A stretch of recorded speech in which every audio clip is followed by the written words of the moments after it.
दोस्तों नमस्कार, मैं हूं शैलेंद्र सिंह और आप देख रहे हैं हमारा यूट्यूब चैनल शब्द शैलेंद्र सिंह। आज हमारे साथ बेहद ख़ास मेहमान हैं अदिति सिंह जी, जिन्होंने अभी मिसेज उत्तर प्रदेश का टाइटल जीता है और आप इनके जो क्राउन है चमकता हुआ दिख रहा होगा आपको। अदिति जी सिर्फ सौंदर्य प्रतियोगिताओं में ही विनर नहीं है, इनका अपना एक एकेडमिक मजबूत करियर है। आईआईएम से आपने फाइनेंस और अकाउंट में पीएचडी की है। इसके अलावा अदिति जी को कविताएं लिखने का शौक़ है, कहानियाँ और जो लेख हैं समसामयिक वो भी लिखती हैं। साथ ही साथ सिंगिंग और डांसिंग का भी अपना एक शौक़ है और इन्होंने ये अचीवमेंट कैसे हासिल किया आज हम इस पर बात करेंगे। साथ ही साथ जो कहानियों के ज़रिए, कविताओं के ज़रिए कैसे आप समाज को एक अच्छा संदेश दे सकते हैं, इस पे भी हम अदिति जी के विचारों को सुनेंगे। तो अदिति जी बहुत बहुत आपका स्वागत है। नमस्कार शैलेंद्र जी। आपने जो मिसेज उत्तर प्रदेश का ताज जीता, कैसे ये सफ़र रहा, क्या क्या तैयारियां की थी आपने?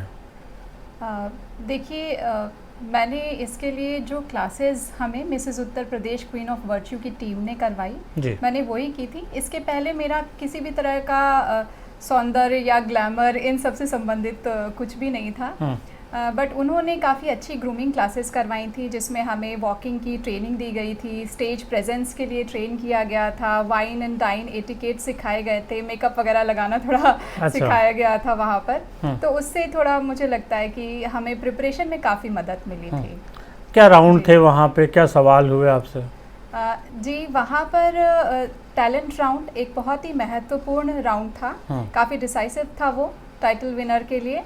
और इसके अलावा हमें बताया गया था कि इन पूरे दौरान जब तैयारियां चल रही थी कॉन्टेस्ट की, तो हमें ऑब्जर्व किया जा रहा था। क्योंकि जो ये टाइटल था Mrs Uttar Pradesh queen of virtue पूरा टाइटल है, तो हमें बताया गया था हमारे उठने बैठने का तरीका, हम एक दूसरे के साथ कैसे जेल करते हैं, कैसे व्यवहार करें, वो ऑब्जर्व कर रहे हैं मेंटर्स क्लासेस में, और उसकी बेसिस पे भी मार्किंग थी। इसके अलावा स्टेज पे हम कैसे हाजिर जवाबी से किसी प्रश्न का उत्तर देते हैं, ये भी काफ़ी महत्वपूर्ण था। और बहुत शॉर्ट स्पैन में हमें ये उत्तर देने होते हैं। जैसे प्रश्न पूछा गया तो 30 सेकेंड 40 सेकेंड के टाइम में, जिसकी हमें प्रैक्टिस भी करवाई गई थी वहाँ। तो ये सब राउंड्स थे, इन्हीं का लगातार रिहर्सल वगैरह वहाँ चल रहा था। दूसरा रैंप वॉक, क्योंकि अक्सर हम लोग तो नए लोग हैं, तो बड़ा स्टेज प्रेशर हो जाता है हम लोग के ऊपर, नर्वस हो जाते हैं वहाँ पे। तो उस सब की तैयारी की जा रही थी। ये सारी कुल मिलाकर की चीज़ें थी वहाँ पर। आपने पहली बार किसी ब्यूटी पेजेंट में हिस्सा लिया था जी। कॉलेज के दिनों में भी कभी लिया था या? कॉलेज के दिनों में ऐसा था कि मेरे जो फ्रेंड्स वगैरह थे वो तो सजेस्ट करते थे, लेकिन घर का माहौल कुछ इस तरह का था कि हम मतलब ऐसा ही माना जाता था कि पढ़ाई से संबंधित जो करियर हैं वो ही अच्छे बच्चे लेते हैं। अच्छा। तो इस तरह की मानसिकता थी, तब इतने ओपन माइंडेड नहीं थे। लेकिन हर किसी के नज़रिए में फिर वक्त के साथ परिवर्तन आया है। और इस कॉन्टेस्ट में जब मैंने अब जाके पार्टिसिपेट किया, तो मुझे ये महसूस हुआ कि जैसा हम सोचते हैं ग्लैमर वर्ल्ड को, ये पूरी इंडस्ट्री है और वैसा ये है नहीं जो हमने परसेप्शंस डेवलप किए हैं। इसमें बहुत सारे फील्ड के लोग जुड़ते हैं जो इससे एक तरह से अपनी इनकम निकालते हैं। तो we should respect the industry, क्योंकि कोई लाइटिंग का काम कर रहा है वहाँ पर, कोई डेकोरेशन का काम कर रहा है, ब्यूटिशियंस इन्वॉल्व है, तो बड़ा रोजगार का एक बहुत बड़ा जरिया है और एक करियर भी है। बिल्कुल एक करियर भी है, क्योंकि वहाँ से अच्छे एंटरटेनर्स निकलते हैं। बहुत सारी कंपनी किसी चेहरे के माध्यम से अपने ब्रांड को प्रमोट करती हैं। और एक और खासियत मैं ज़रूर कहूँगी वहाँ से कि ये जो चेहरे होते हैं, इनकी चमक दमक को देख के महिलाओं को प्रेरणा भी मिलती है। उनके आत्मविश्वास को देख करके उन्हें भी लगता है कि कहीं ना कहीं मैं क्या ऐसी हो सकती हूँ, क्या मैं भी कर सकती हूँ। तो एक पॉजिटिव ऑरा भी क्रिएट करते हैं। जैसा आपने बताया कि आपने पहली बार लिया, तो कुछ नर्वस वहाँ हुई, कुछ लगा कि कैसे फेस करेंगे स्टेज को, रैंप वॉक बड़ा कठिन होता है चलना जी। कैसे इसके लिए अपने को तैयार किया था? देखिए, मैं बिल्कुल बहुत ज़्यादा नर्वस थी, और इतनी नर्वस थी कि मैंने एकदम छुपा के रखा था कि मैंने इसका फॉर्म भरा हुआ है। अच्छा। कि फ्रेंड्स में और इन रिलेटिव्स में मजाक बन जाएगा इसका कि क्या कर रही है। तो मैं जब होटल में पहुंची वहाँ सेंट्रम में। तो मैंने माँ को फ़ोन किया, मैंने कहा ऐसा है, अभी मेरी फ़ोटो वोटो खींची नहीं है 16 तारीख को, यहीं से भाग जाओ तो ठीक रहेगा। पर मम्मा ने मुझे समझाया कि देखो बेटा ऐसा है, आप जा रही हो एकदम ऐसे सोचो जैसे तुम जा रही हो एंजॉय करने, और एकदम फुल एंजॉय करो, हर एक एक्टिविटी में अपना बेस्ट दो, और अपने अंदर से ये जो एक्सेसिव कॉम्पिटिटिवनेस है इसको भूल जाओ पूरी तरीके से। तो मैंने कहा चलिए ठीक है, अब भाई मम्मी और पापा का सपोर्ट मिल जाता है तो वैसे ही करेज थोड़ा आ जाता है। और फिर वहाँ की जर्नी काफ़ी अच्छी रही। वहाँ हाँ डेफिनेटली वो चैलेंजेस थे सामने कि भाई बहुत नर्वस फील हो रहा है, बट प्रैक्टिस कराई गई, और फिर जो मेंटर्स ने हमें बहुत मोटिवेट किया, और लगातार इतनी पॉजिटिव रिव्यूज़ सभी को दिए जा रहे थे, ऐसा नहीं था कि मुझे दिए जा रहे थे, क्योंकि देखिए हर एक के व्यक्तित्व में कुछ ना कुछ अच्छा और खराब है। अगर आपके सिर्फ खराब पहलू पे बात होगी तो आप डाउन फील करेंगे, लेकिन वहाँ पर जब आपको निखारने की बातें होती है तो आदमी एंजॉय करता है, उसको अच्छा लगता है कि हाँ मैं कुछ कर रहा हूँ। अब हाँ वो तो है कि हमें अब इतनी ऊंची ऊंची एड़ी की सैंडल्स पहननी है जो आपके रेगुलर तो है नहीं, तो वो सब तो थोड़ा बहुत दर्द वर्द होता था, बट ज़्यादा पॉजिटिव्स थे तो दर्द की कोई परवाह नहीं हुई। हाँ चल गया वो सब, स्पोर्ट स्पिरिट में सब एकदम बहुत अच्छा रहा। तो ये आपकी मम्मी ने आपको वहाँ तक प्रेरित किया? बहुत बहुत प्रेरित किया उन्होंने। और जो मेरे अंदर एक ये बहुत सारा फियर था, वैसे मतलब उन्होंने मुझे ज़िंदगी की एक बड़ी सिंपल फिलॉसफी दी है कि बेटा किसी भी तरह की चुनौती आपके सामने आए, आलोचनाएं आए, आप बिल्कुल फेल हो जाओ, लेकिन इसके बावजूद सिर्फ अपना जितना काम करने के लिए आप गए हैं, अगर तुम उतना डिलीवर कर रहे हो 100% आप तो अपना बस तुम इसी में अपनी सक्सेस को खोजो कि इतना तुमने किया, तुम ये करने गई थी, बाकी सब भूल जाओ। जी। तो ये तो आपके और कुछ हॉबीज़ हैं जो फैशन, डांसिंग आपने बताया, सिंगिंग वगैरह भी है, क्या क्या और हॉबीज़ हैं? मेरी हॉबीज़ हैं, मैं हिंदी कविताएं लिखने की शौकीन हूँ, और हिंदी के लेख भी लिखती हूँ।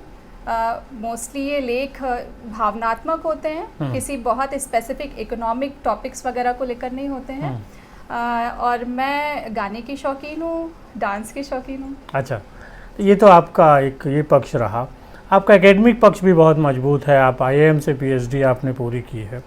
थोड़ा सा उस यात्रा के बारे में बताइए, कहाँ से आपकी स्कूलिंग हुई, कैसे IIM तक आप पहुँची?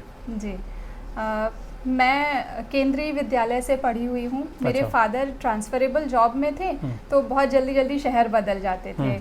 उसका एक पॉजिटिव भी रहा क्योंकि जल्दी घुलना मिलना सीखा मैंने लोगों के साथ में, और वहाँ से पढ़ाई हुई। फिर BBA मैंने ज्वाइन किया लखनऊ विश्वविद्यालय से। अच्छा। और उसके बाद मेरी मदर मेरे साथ आकर यहाँ पर रुकी, यहाँ पर पढ़ाई हुई। और फादर का तो ट्रांसफ़र होता ही रहता था, तो वो बहुत कंड्यूसिव नहीं था बच्चों को पढ़ाने के लिए, तो उसके बाद उन्होंने वैसे मैनेज किया।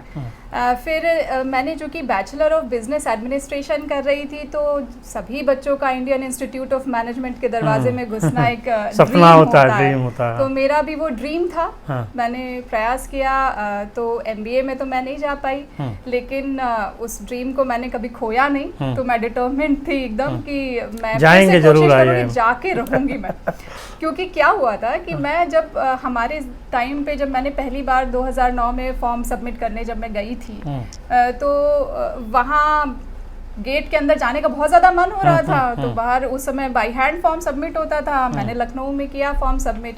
तो सब कह रहे हैं कि अंदर किसी को जानती होंगी तो ही जाने देंगे। तो मुझे इतना धक्का लगा, मुझे लगा कि मैं जाके रहूँगी इसमें। और इसके बाद फिर वहाँ का जो डॉक्टोरल प्रोग्राम होता है, उसमें मैंने एडमिशन लिया और अच्छा समय भी वहाँ पर बिताया। क्या विषय था आपके PhD का? जी, फाइनेंस एंड अकाउंटिंग में मैंने वहाँ से डॉक्टरेट किया हुआ है, और वो भी काफ़ी रिग्रेस प्रोग्राम ही होता है IIM का। और ये ड्रीम इस तरीके से पूरा हुआ वहाँ पर पहुँच। एक तो फाइनेंस अकाउंटिंग इतना नीरस सा विषय होता है, फिर आपका सौंदर्य प्रतियोगिताएं हैं, ब्यूटी पेजेंट है जी, तो इसके बीच में कैसे तालमेल इतना बैठा लेती हैं आप? देखिए क्या रहता है कि हम लोग अक्सर एक ट्रेजेडी मैं इसको बोलूँगी हमारे एजुकेशन सिस्टम की या समाज की कह लीजिए, हम बड़ी संकीर्ण मानसिकता को लेकर चलते हैं। स्पोर्ट्स हो गए या कुछ और फाइन आर्ट्स हो गई या ग्लैमर वर्ल्ड हो गया, किसी बच्चे के व्यक्तित्व में क्या क्या कैपेबिलिटीज़ हैं हम एक्सप्लोर तो करते नहीं हैं, हम उसी लीग पे उनको लगा देते हैं। तो हम ये जान ही नहीं पाते कि कौन बच्चा अगर ये अवसर मिलता तो क्या बन पाता। पर मेरे मन में ये हमेशा से रेस्पेक्ट थी सभी प्रोफेशंस को लेकर के, हालांकि इसमें जा नहीं पाई। और एक तो बात थी कि मैं बनना टीचर ही चाहती थी। अच्छा। हाँ, हायर एजुकेशन में ही मैं जाना चाहती थी। उसकी एक बहुत बड़ी वजह थी कि मुझे ऐसा लगता था जब हम ग्रोइंग एज में होते हैं, जब हमारे परसेप्शंस या विचार डेवलपमेंट के फेज में होते हैं, तो अगर हम अपने प्रोफेसर्स वगैरह को देखते हैं या वो कैसे लेक्चर डिलीवर कर रहे हैं या वो कैसे, तो वो इम्प्रेशंस नहीं भूलते। अंडर 25 एज है या इस तरीके की, तो और हम विचारों के ऊपर प्रभाव डाल सकते हैं। दूसरा, पेशे में खूबियाँ भी है, स्टेबिलिटी होती है। और मैं थोड़ा अपने पापा के ट्रांसफरेबल जॉब से भी परेशान थी। अच्छा। तो अब वैसे भी देखिए फिल्मों में भी हम लोगों ने देखा है, सुष्मिता सेन की कोई फिल्म थी जिसमें वो बड़ा अच्छा उन्होंने रोल किया था टीचर का। तो वो ग्लैमरस जॉब भी अब बनती जा रही है। देखिए, मुझे लगता है ग्लैमर तो हर एक पेशे में होता है, चाहे आप डॉक्टर्स उठा लीजिए या वकालत उठा लीजिए, हर किसी में कोई ना कोई लोग इस तरीके के रहते ही हैं जिनके व्यक्तित्व में लोगों को आकर्षण लगता है। तो मुझे एजुकेशन में तो आना था। अच्छा। ये बात मुझे MBA फाइनल ईयर में ही लगी थी कि ये पेशा मेरे इंटरेस्ट और कैपेबिलिटीज़ पे मैच करता है, मेरी क्षमताओं और मेरी रुचियों का एक अच्छा संगम शायद यहाँ पर होगा। और फिर अपने विचारों को रखने का मौका मिलता है आपको वहाँ पर, लिखने का, पढ़ने का, तो वो अच्छा था। अब मैं इस फील्ड को एक्सप्लोर कर रही हूँ माँ बनने के बाद, और इसके तो मुझे ये भी बहुत अच्छी लग रही है क्योंकि इसके माध्यम से भी हम अपने व्यक्तित्व के अलग अलग पहलुओं को निखार सकते हैं। एक तो आपने मिसेज उत्तर प्रदेश का जीता, एक दूसरा टाइटल भी आपको मिसेज परफेक्शनिस्ट, देखिए ये भी है आपका टाइटल। मिसेस परफेक्शनिस्ट का सबटाइटल भी मुझे मिला था। हाँ, तो ये भी आपको, चूँकि जो आपके अंदर परफेक्शन है ये उसकी वजह से उन्होंने दिया। ऑल थ्रू जब हमने 4 दिन स्टे किया, बल्कि उसके पहले हमारी ऑनलाइन क्लासेस हुई थी, तो उसमें भी उन लोगों ने बताया था कि हम ऑब्जर्व कर रहे हैं आपको, और जिसकी पर्सनालिटी पे जो टाइटल सूट करेगा, किसी की स्माइल बड़ी खूबसूरत होती है, किसी के चलने का अंदाज बहुत आकर्षक होता है, तो हम उसके हिसाब से सबटाइटल्स अलॉट करेंगे हर किसी को। तो शायद मुझे लगता है कि जो ऑर्गेनाइजर्स और जजेस थे उनको मेरे अंदर कुछ थोड़ा बहुत सब कुछ दिखा होगा, तो उन्होंने ये वाला मुझे दिया। अच्छा, आगे इस दिशा में और कोई प्रयास हैं, कहीं ऊंचाइयों तक जाना है? कुछ बातचीत चल भी रही है एक आध जगह पे, और मेरा एक ये भी लक्ष्य था कि कुछ ऐसी संस्थाओं से भी मैं जुड़ूं जो कि महिला सशक्तिकरण के डिफरेंट एरियाज़ में काम कर रही हैं, तो वहाँ भी बातचीत चल रही है। और कोई भी ऐसा अवसर मिलता है जो मेरी पर्सनालिटी को और मेरी कोर वैल्यूज़ को मैच करता है, तो निश्चित रूप से मैं उसको लूँगी। जी। कुछ कविताएं भी आप लिखती हैं, तो एक आध कोई कविता सुनाइए अगर हम लोगों को भी। मैं थोड़ा मोटिवेशनल कविताएं और जो है विमेन सेंट्रिक भी पोएम्स लिखती हूँ, तो मैं एक कविता आपको सुनाती हूँ विच इज़ मोटिवेशनल।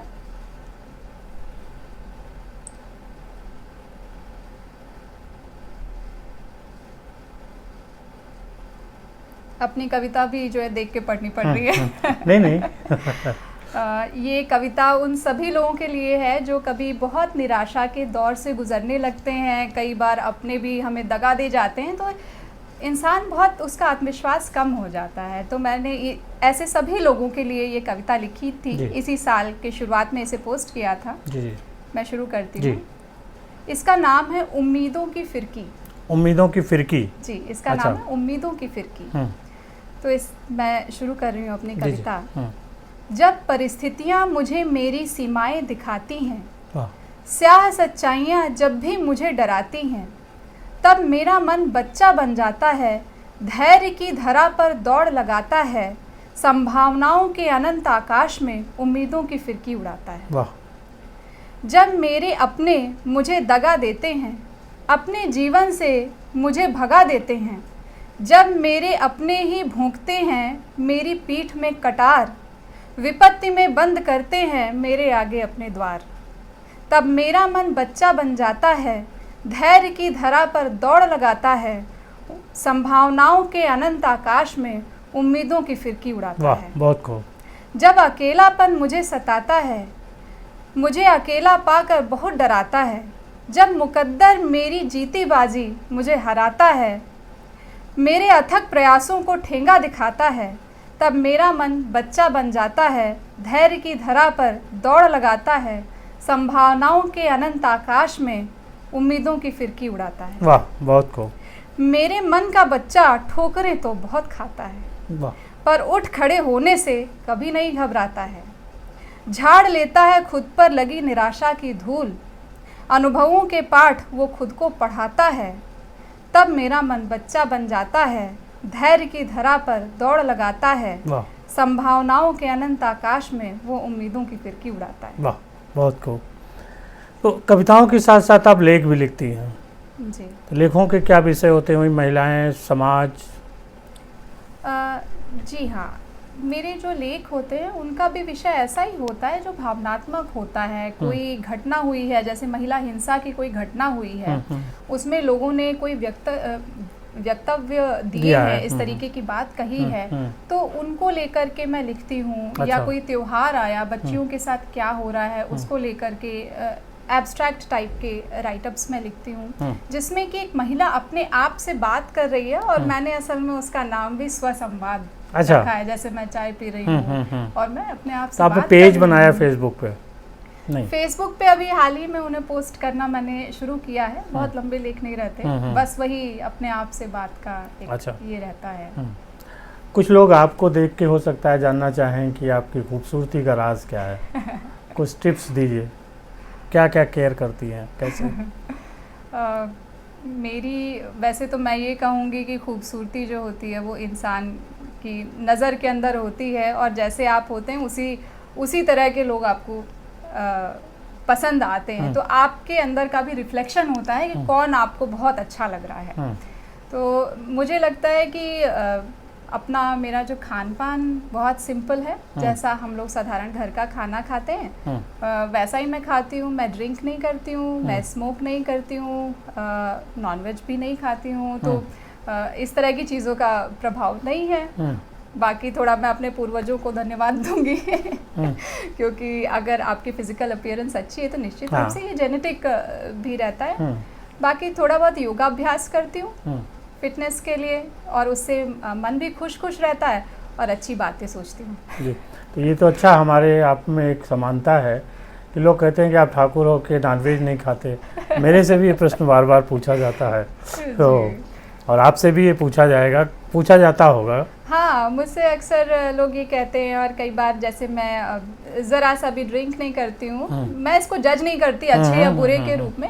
ये मेरी लाइफ हमें नहीं पसंद है, बस हम ये जानते हैं। मेरी लाइफ स्टाइल चॉइस है। किसी को हरा पसंद होता है, किसी को नीला पसंद होता है, इसको बस ऐसा ही देखिए।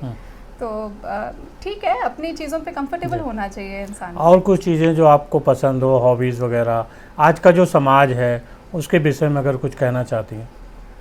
मैं एक बात ज़रूर कहना चाहूँगी कि आज के समाज में लोग दिखते तो बहुत अच्छे हैं और समृद्धि भी बढ़ रही है, लेकिन संतुष्टि बहुत कम है।